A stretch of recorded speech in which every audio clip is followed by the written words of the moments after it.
Hello everyone, welcome to our YouTube channel unstoppable engineers. तो आज हम फिर से एसएससी जेईई और आईईएस के जो प्रीवियस ईयर क्वेश्चन हैं वो डिस्कस करेंगे। अभी तक हम 86 क्वेश्चन डिस्कस कर चुके हैं। आज हम चलेंगे क्वेश्चन नंबर 87 से क्वेश्चन नंबर 100 की तरफ। बाकी पुरानी वीडियोस देखना चाहते हो तो आपको प्लेलिस्ट मिलेगी हमारे चैनल पर मैकेनिकल इंजीनियरिंग की, वहाँ पर जाकर आप बाकी वीडियोज़ को देख सकते हो। आज का फर्स्ट क्वेश्चन आपकी स्क्रीन में है। यहाँ पर कहा गया है, उससे पहले आपको एक चीज़ बताना चाहूँगा। देखो, जितने भी बेसिक्स हैं वो हम पहले ही कवर कर चुके हैं। आज हम प्रीवियस ईयर क्वेश्चंस करेंगे, एक तरह से हम रिवीजन कर रहे हैं। फर्स्ट क्वेश्चन में कहा गया, which of the following is not the inversion of single slider crank chain. आपके सामने स्क्रीन में ऑप्शंस में आपको पूछा गया कि बताओ इनमें से कौन सा जो है वो सिंगल स्लाइडर क्रैंक चेन का इन्वर्जन नहीं है, आपको ये बताना है। ए ऑप्शन में कहा गया पेंडुलम पंप, बी में कहा गया व्हिटवर्थ क्विक रिटर्न मैकेनिज्म, सी में कहा गया ऑसिलेटिंग सिलेंडर इंजन, या फिर डी में एलिप्टिकल ट्रेमल। देखिए, यहाँ पर हम इन्वर्जन्स के बारे में आपको बता दूं अगर आपको कंसेप्ट नहीं क्लियर है। इन्वर्जन क्या होता है, बेसिकली हमने मैकेनिज्म के बारे में पढ़ा है। किसी भी मैकेनिज्म के आप एक लिंक को फिक्स कर दो, कभी आपको क्या मिलेगा, स्लाइडिंग मोशन मिलेगा, कभी आपको रेसिप्रोकेटिंग मोशन मिलेगा, कभी आपको रोटरी मोशन मिलेगा। इस तरह के आपको मोशंस मिलता है मैकेनिज्म का, किसी एक लिंक को फिक्स करते हो, ठीक है। यहाँ पर कहा गया कि कौन सा जो है वो सिंगल स्लाइडर क्रैंक चेन का इन्वर्जन नहीं है। आपको बता दो, यहाँ पर डी ऑप्शन है वो आपका आंसर करेक्ट हो जाएगा। इलेक्ट्रिकल ट्रेमल की बात करें, देखो बाकी जितने भी थे ना, जैसे हम पेंडुलम की बात करें, व्हिटवर्थ की बात करें, ऑसिलेटिंग सिलेंडर इंजन की बात करें, single slider crank chain mechanism में किसी भी एक लिंक को फिक्स करो, आपको पहले तीनों मैकेनिज्म आपको देखने को मिल जाएंगे। बट डी ऑप्शन की बात करें इलेक्ट्रिकल ट्रेमल की, तो ये डबल स्लाइडर क्रैंक चेन का जो है इन्वर्जन है, यहाँ पे डी ऑप्शन करेक्ट हो जाएगा। इसी के साथ हम आगे चलेंगे नेक्स्ट क्वेश्चन की तरफ। एक बार वीडियो का डिस्क्रिप्शन बॉक्स जरूर चेक कीजिएगा जाके। तो नेक्स्ट क्वेश्चन में कहा गया, all the processes in an air standard cycle are assume to be. जितने भी प्रोसेसेस होते हैं एयर स्टैंडर्ड साइकिल के बारे में हम पढ़ते हैं, auto cycle, diesel cycle, dual cycle, कई सारे साइकिल्स के बारे में हम पढ़ते हैं। यहाँ पर कहा गया जितने भी प्रोसेसेस वहाँ पर होते हैं वो कैसे होते हैं, हम क्या मान के चलते हैं। ए में कहा गया एडियाबैटिक, बी में कहा गया इरिवर्सिबल, सी में कहा गया आइसोथर्मल और डी में कहा गया रिवर्सिबल। तो यहाँ पर करेक्ट आंसर मैं आपको बताना चाहूँगा। हम हमेशा जब भी चाहते हैं कि एयर स्टैंडर्ड साइकिल की बात करें, कोई भी साइकिल की बात करें, हम चाहते हैं हमें एफिशिएंसी मैक्सिमम मिले, और मैक्सिमम एफिशिएंसी हमें पता है कि हम रिवर्सिबल केस मान के चलेंगे तभी होगा। तो डी ऑप्शन करेक्ट हो जाएगा। जितने भी प्रोसेसेस होते हैं हम उन्हें रिवर्सिबल मान के चलते हैं। यहाँ पे रिवर्सिबल का अपोजिट हो गया रिवर्सिबल, और एडियाबैटिक की बात करें जहाँ पे हीट ट्रांसफर नहीं होता, आइसोथर्मल की बात करें जहाँ पे टेम्परेचर वगैरह कॉन्स्टेंट रहता है। आगे चलेंगे, नेक्स्ट क्वेश्चन आपकी स्क्रीन में है, इसका आंसर आपने मुझे कमेंट सेक्शन में कमेंट करके बताना है। देखिए, यहाँ पर आपका क्या करो, अगर आप अच्छे से रिवीजन करना चाहते हो ना, जिनके कंसेप्ट्स क्लियर हैं, वो क्या काम करें, मैं जैसे क्वेश्चन आपकी स्क्रीन में आता है आप वैसे कमेंट सेक्शन में कमेंट करके आंसर बताएं और बाद में टैली करने की कोशिश करें। यहाँ पर कहा गया, dash is the most important element which controls the physical properties of steel. कौन सा इंपॉर्टेंट एलिमेंट है जो कि फिजिकल प्रॉपर्टीज़ की बात करें, स्टील की फिजिकल प्रॉपर्टीज़ को कंट्रोल करता है। ए में कहा गया कार्बन, बी में कहा गया क्रोमियम, सी में वैनेडियम और डी में टंगस्टन। तो यहाँ पर आपको बताना चाहूँगा, यहाँ पे जो करेक्ट आंसर हो जाएगा वो हो जाएगा ए ऑप्शन, मतलब कार्बन। कार्बन एक ऐसा एलिमेंट है, देखो कार्बन की क्वांटिटी के ऊपर डिपेंड करता है, उसकी डिग्री के ऊपर डिपेंड करता है, आप कितना ऐड कर रहे हो स्टील में, उसी के कारण जो भी स्टील वो हार्ड भी बन सकता है, उसी के कारण स्टील की स्ट्रेंथ भी बढ़ सकती है, वो कैसा रिस्पॉन्ड करेगा हीट ट्रीटमेंट को, वो सब कुछ कार्बन की क्वांटिटी के ऊपर डिपेंड करता है, कार्बन की डिग्री के ऊपर डिपेंड करता है। तो यहाँ पर ए ऑप्शन बिल्कुल सही हो जाएगा। आगे चलते हैं नेक्स्ट क्वेश्चन की तरफ। यहाँ पर कहा गया है, डबल स्लाइडर क्रैंक चेन की बात करें उसमें क्या होता है। Single slider crank chain, double slider crank chain, सबके बारे में हम पहले पढ़ चुके हैं, ठीक है। यहाँ पे आपको बताना चाहूँगा, डबल स्लाइडर क्रैंक चेन की जब हम बात करते हैं, इसमें 2 टर्निंग पेयर होते हैं और 2 स्लाइडिंग पेयर होते हैं, मतलब डी ऑप्शन आपका बिल्कुल यहाँ पर सही हो जाएगा। इसी के साथ नेक्स्ट क्वेश्चन की तरफ चलते हैं। एक न्यूमेरिकल प्रॉब्लम आपके सामने स्क्रीन में यहाँ पर कहा गया है, एक आइडल हीट इंजन है जो कि रिवर्सिबल साइकिल पे वर्क कर रहा है, 9 किलोवाट वो प्रोड्यूस कर रहा है। क्लियर हो गया। इंजन जो है वो ऑपरेट करे, टेम्परेचर लिमिट हमें गिवन है 27 डिग्री सेल्सियस और 927 डिग्री सेल्सियस। कहा गया कि फ्यूल कंजप्शन आपको बताना है, कैलोरीफिक वैल्यू आपको गिवन है। अब यहाँ पे सिंपल आपसे पूछा गया है फ्यूल कंजप्शन आपको बताना है। अब यहाँ पे फॉर्मूला आपको पता होना चाहिए, कैलोरीफिक वैल्यू को फॉर्मूला आपको पता होना चाहिए। कैलोरीफिक वैल्यू का फॉर्मूला क्या होता है, हीट गेन, कितनी हीट आपने गेन की divide by mass of fuel, ठीक है, मास ऑफ फ्यूल, ये फॉर्मूला होता है कैलोरीफिक वैल्यू का। यहाँ से आपका क्वेश्चन खत्म हो जाएगा। कैलोरीफिक वैल्यू आपको गिवन है क्वेश्चन में, आपको ये कैलकुलेट करना है कितना होगा हीट गेन। हीट गेन हम कैसे कैलकुलेट करेंगे वो चेक कर लेते हैं। अब हीट का हमारे पास एक फॉर्मूला रहता है एफिशिएंसी। यहाँ पे हीट इंजन की बात करें ना, एफिशिएंसी का फॉर्मूला क्या होता है, वर्क ओवर हीट ट्रांसफर, कितना वर्क मिला, कितनी हीट आपने सप्लाई किया है, ये फॉर्मूला होता है एफिशिएंसी का।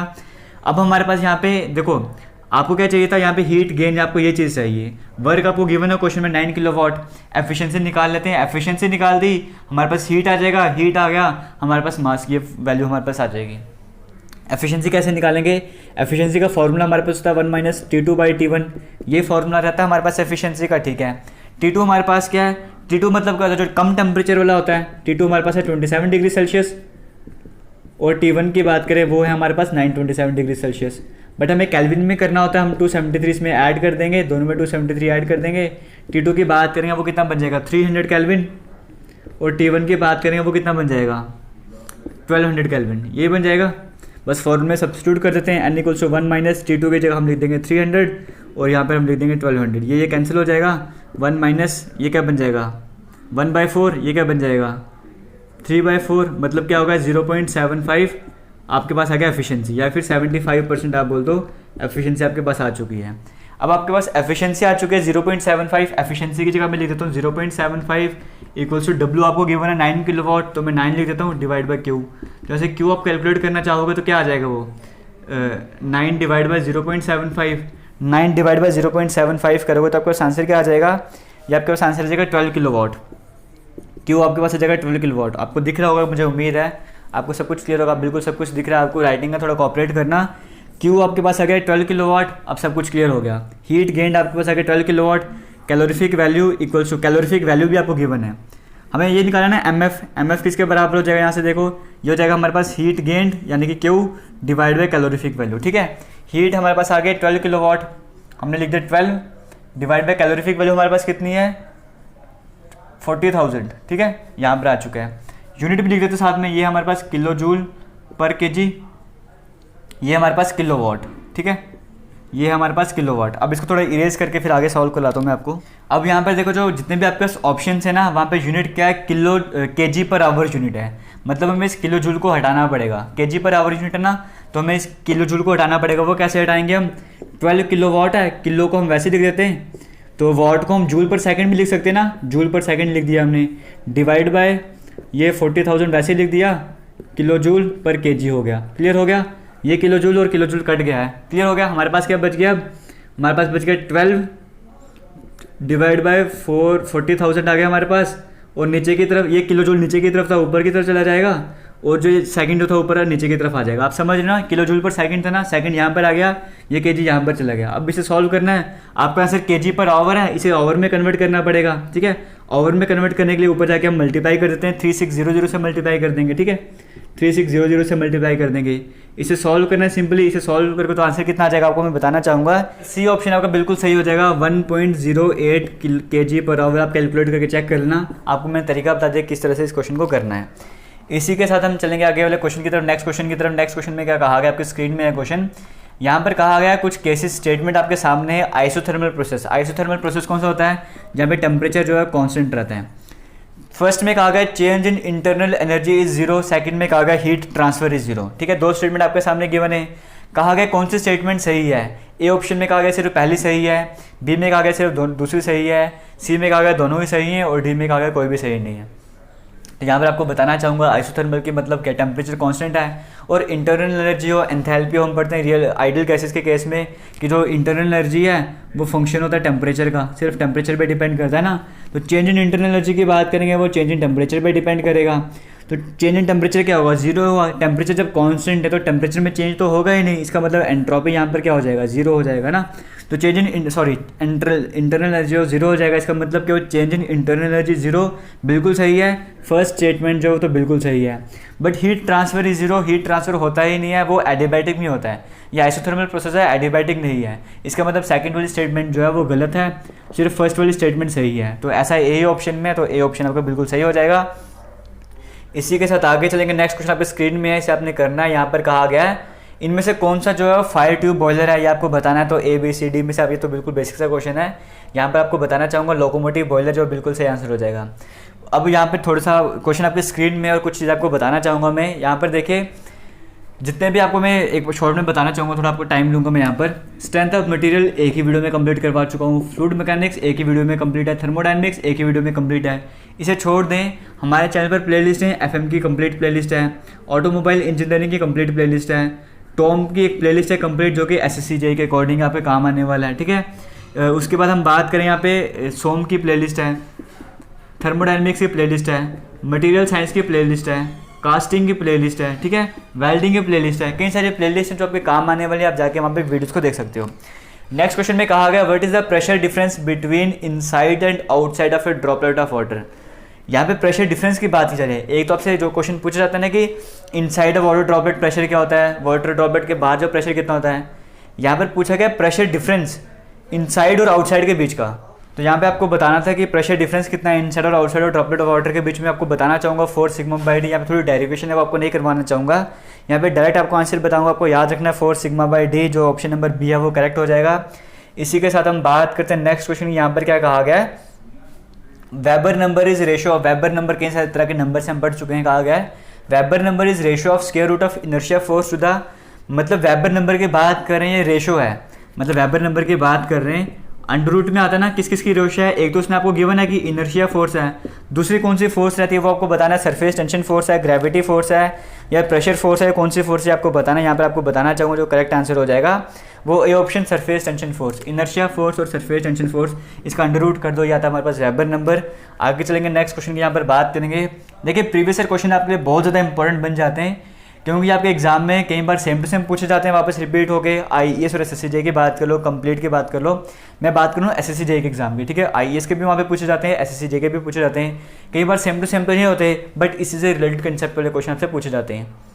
नेक्स्ट क्वेश्चन में कहा गया है कुछ स्टेटमेंट, ईजीआर A1 में कहा गया है, ईजीआर सेकंड में कहा गया इंक्रीज कंप्रेशन रेशो, 3 में कहा गया थर्मल रिएक्टर, और डी में कहा गया यूज ऑफ 5% लीन मिक्सचर। कहा गया है कौन से इनमें से जो है वो NOx एमिशन को कंट्रोल करने में काम आता है। NOx नाइट्रोजन के जो ऑक्साइड्स होते हैं उन्हें कंट्रोल करने में कौन हेल्प करता है, यहाँ पे बताया गया है। ए ऑप्शन में कहा गया सिर्फ फर्स्ट वाला मतलब ईजीआर, बी में कहा गया फर्स्ट वाला भी, थर्ड वाला भी, फोर्थ वाला भी ऑप्शन आपके सामने है।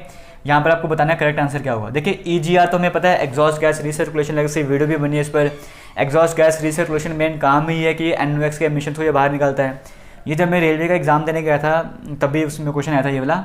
तो ईजीआर रेलवे का ये वाला नहीं, जो पहले आए थे ना वो एग्जाम स्टार्टिंग में जब मैं बीटेक करता उस टाइम एग्जाम होता है तो देने गया था वो, वहाँ पर क्वेश्चन पूछा गया था। तो यहाँ पे ईजीआर जो है NOx के एमिशन को कंट्रोल करता है। हालांकि ये क्वेश्चन जो अभी आपको बता रहा हूँ आईएएस का क्वेश्चन है, ठीक है। तो ईजीआर जो है तो कंट्रोल करता ही करता है। फर्स्ट ऑप्शन आपका बिल्कुल सही हो जाएगा। बट जो थर्ड ऑप्शन है थर्मल रिएक्टर, एग्जॉस्ट मैनिफोल्ड में भी थर्मल रिएक्टर जो लगाया होता है वो भी NOx को कम करने का काम करता है। तो फर्स्ट वाला भी सही है, थर्ड वाला भी सही है। अब ऑप्शन देख लेते हैं, फर्स्ट और थर्ड कंबाइन तो कहीं पर भी नहीं मिल रहा। तो ए ऑप्शन, डी ऑप्शन में मिल रहा है 1, 3, बट वहाँ पे 2 और 4 भी है, 2 और 4 तो गलत हो गया। तो यहाँ पे ए ऑप्शन जो वहाँ पे लिखा हुआ सिर्फ 1 वो आपका सही हो जाएगा, ठीक है। हालांकि थर्ड भी सही है बट ये दोनों कंबाइन कहीं पर भी नहीं है, तो ए ऑप्शन यहाँ पे सिर्फ आपका सही हो जाएगा।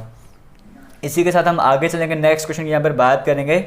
यहाँ पर कहा गया है angle of V belts, V belt की बात कर रहे हैं, इनके बीच का जो एंगल रहता है वो जनरली कितना रहता है, जनरल जो एंगल रहता है इनके बीच का वो सी ऑप्शन 40 डिग्री जो बिल्कुल सही आंसर हो जाएगा।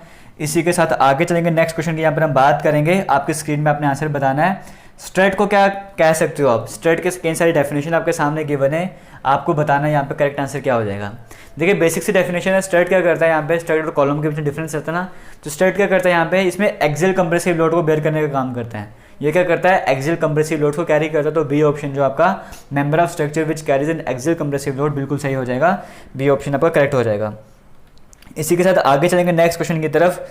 यहाँ पर कहा गया है 1 ton of refrigeration is equivalent to, हाँ आपको बताना भूल गया, RAC की भी प्लेलिस्ट है, RAC की भी कंप्लीट प्लेलिस्ट है, वहाँ पे जाके आप वीडियोस को देख सकते हो।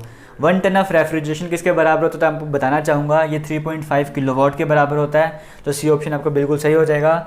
आज का लास्ट क्वेश्चन, मतलब हम 100 क्वेश्चन यहाँ पर डिस्कस करने जा रहे हैं और मुझे उम्मीद है कि आप वीडियोज़ को लाइक भी करोगे, शेयर भी करोगे। छोटा सा टारगेट है यहाँ पर 100 लाइक्स का, जो अभी तक हम अचीव नहीं कर पाए हैं।